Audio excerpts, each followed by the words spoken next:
Jim, my question to you is Alabama a no-fault divorce state? And Jim, with you and the other lawyers, there's experience.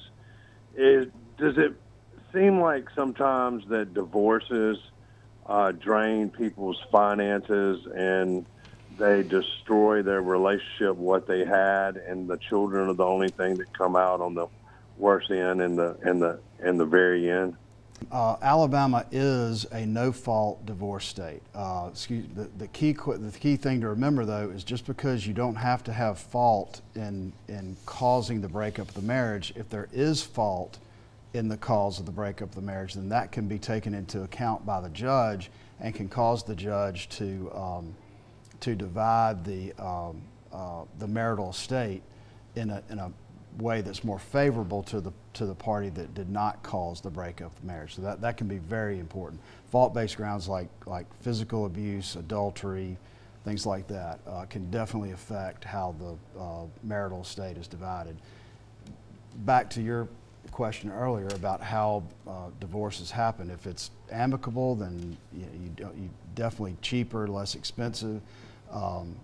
If it can drag on and it can get very expensive and definitely drain your finances. So you got to be careful about that. Ken, when you're going through a divorce, can one party request that the other side pay for their attorney's fees, even if they're the one who's requesting the divorce? Yes, you can assign attorney fees.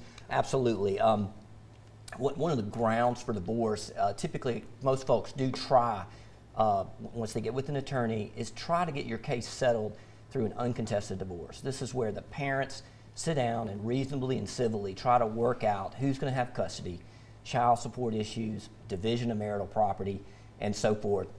Try to get that worked out on uncontested divorce, hammer out the agreement. If you're 80% happy with an uncontested divorce agreement, go with it.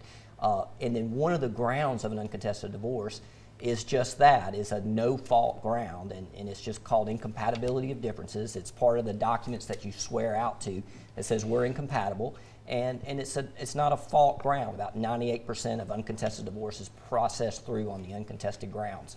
On the financial side, if you're contemplating a divorce and you have children, absolutely it's going to drain that family because you're doubling the expenses. Instead of one household, you're going to have two households. And then on top of that, you're going to really half the income. So if there's only one parent working, you got half the income for twice as much expenses with two households instead of one. And so it is devastating on the family. So the parents need to keep in mind the long run, which is the relationships of the mother and the father with their children, because it is financially devastating for everyone, and it does impact the children, unfortunately.